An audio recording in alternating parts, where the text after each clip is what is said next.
Did you guys ever have to play soccer as a kid? I don't know about you guys, but when I was around 8, my parents threw me into one of those soccer leagues for kids, and I hated it. One thing that I do remember, though, is that the coaches made us kick their ball through these little cone things. And recently, my brain kind of clicked, and while I didn't know it at the time, this concept would be the foundation of what I do to help me get good at any game, or even anything if I really want to.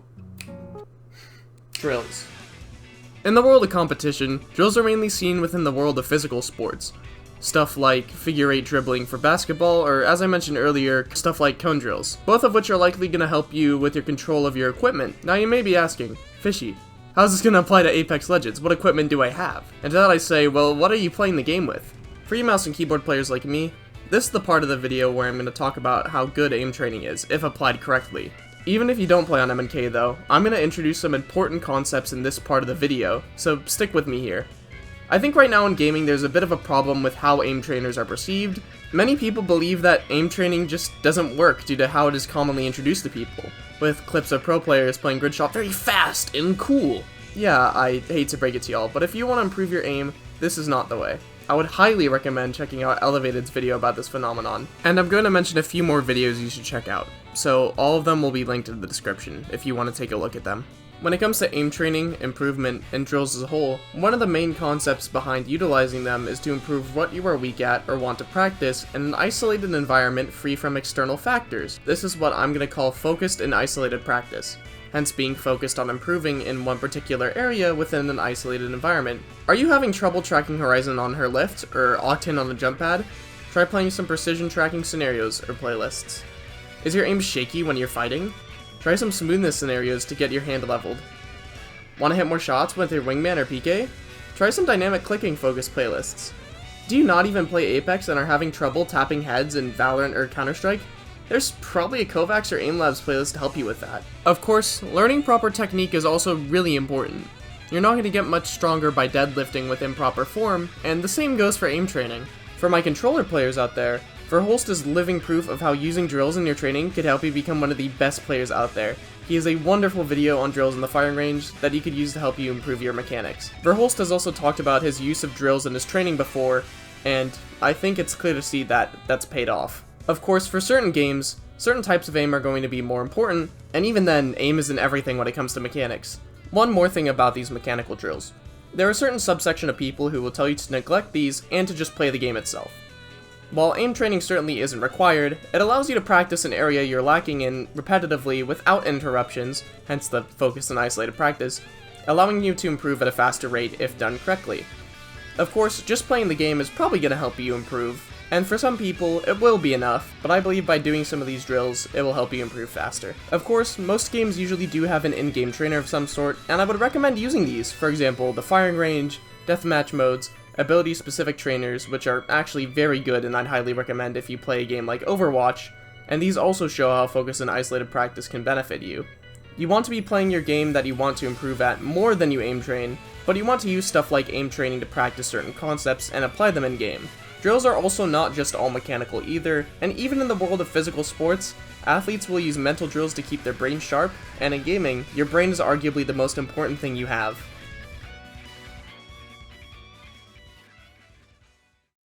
While I've spent the last chunk of time talking about how drills can be used in a physical sense, what I'm going to call quote-unquote mental drills are just as important. While this may not be seen as a drill to some of you, VOD reviewing is an incredibly important and easy technique to help you level your game up.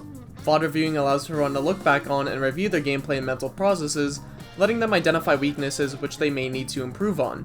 VOD reviewing can be a tedious task. I'm not the biggest fan of it myself because I am pretty conscious of my gameplay, and looking back on your own gameplay may make you a bit unsure on what to look for. If you're struggling, I would recommend getting a friend around your skill level or teammate to watch with you, as an outside perspective may help. Once you find these weaknesses, a technique I like to use is to put a sticky note on my monitor to remind myself to do something. I can just glance at it and give myself a quick reminder. Watching and taking notes on professional gameplay is also a very efficient way to learn. For Apex, I would highly recommend you watch Albangate Gaming. They upload full VODs from ALGS, and have uploaded some recent VODs from Champs in Birmingham. I would highly recommend you watch some teams like TSM, Blackhand, and Optic Gaming, and see what they're doing and think about why they're doing what they're doing. Watching professionals or high-level players that share your playstyle or legend will also help you improve if you look at what they are doing and why. Just remember that everyone, even pros, make mistakes. Speaking of mistakes, your emotional state also plays a much larger part in your performance than you may think. Recently, I've been trying some mental drills and training. Positive self-talk has been an exercise I've been doing in order to keep myself more up when the vibes are low. Using that voice in your head and giving yourself positive words rather than negative ones could be an absolute game changer. And while I only started to try to utilize it more recently, I'd say that it's helped a good amount already. Mindfulness activities like grounding and meditation can also help one improve their emotional state. Mental toughness is often something that goes overlooked when it comes to improvement, and it is extremely important, especially during a long session or event. However, if worse comes to worse and you are extremely tilted and you have the option to, just hop off the game, man. You can always come back later. These also may not be drills, but keep in mind, good sleep, a good diet, exercise, and basically just staying healthy in general is going to help you play better. A healthy body and mind are a real buff that some may overlook. Now, I could already hear some of you talking about how you may have tried these and they have not worked or something, but the sad reality is that you're going to have to apply what you learned in-game, and it will be rough. Many people will learn new concepts, see their performance decrease, and then decide that these new strategies are not working. Sure, some techniques might not work for everybody, but a very important concept to understand is that improvement is never linear. Applying new concepts in your gameplay may cause a dip in your performance at first, whether it be experimenting with or getting used to a new sensitivity, or experimenting with a new IGLing style that you learned from watching a pro team. Of course, you may try something that is not right for you, but I'd recommend you experiment for a few days because after a bit, there's a good chance you'll get over this initial hurdle of hurt and end up finding some newfound improvement. Identify your strengths and weaknesses, improve on those, take advice from others, and learn from those who are better than you. Apply your strategies, and they will more than likely pay off with enough investment. They're called drills because you need to drill the concept you learn from them into your silly little head, and do them repetitively.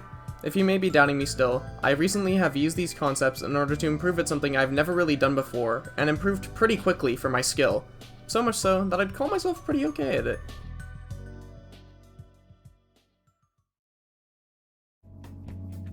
If you couldn't tell, this is not Apex Legends. This is a little game I literally got bullied into playing called Guilty Gear Strive, and oh boy, I have absolutely fallen in love with it. For those of you who aren't acquainted with Guilty Gear Strive is a 2D fighting game created by Arc System Works, where you beat each other up until one of you guys falls over.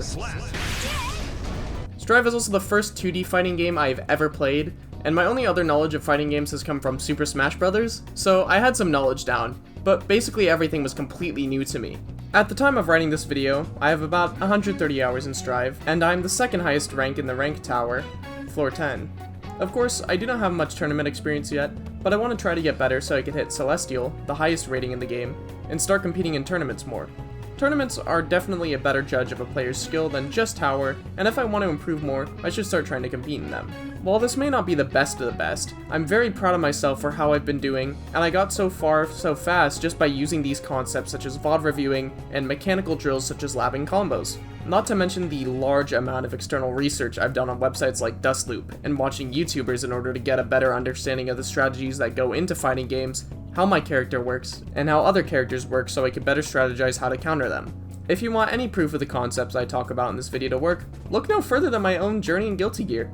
Of course, my journey in Guilty Gear still has a long way to go, but I feel very optimistic about it. These are definitely things I wish I could have known when I first started playing Apex, and I'm using them all the time now to enhance my gameplay in Apex and many other things. Always keep learning, and I wish you luck on learning how to use drills to assist in your journey, and if you do, I guarantee it will do you well.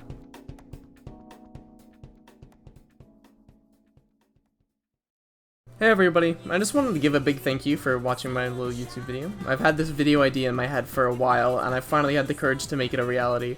Some of you wanted to see a video from me about my improvement journey, and a few of you wanted to see my improvement journey specifically regarding Guilty Gear, and I feel like there'd be no other video to talk about it than this one. By the time I've uploaded this, I've already probably moved out to university, so with that, I'm going to try to experiment with more things. Streaming might be put on hiatus for a while depending on my situation, as the Wi-Fi may be total trash. But that'll give me an excuse to upload to other platforms more. If you have any questions, please feel free to let me know in a comment. Like the video if you liked it, dislike it if you didn't, and subscribe if you want to see more. I hope you have a great rest of your day, and I'll see you later.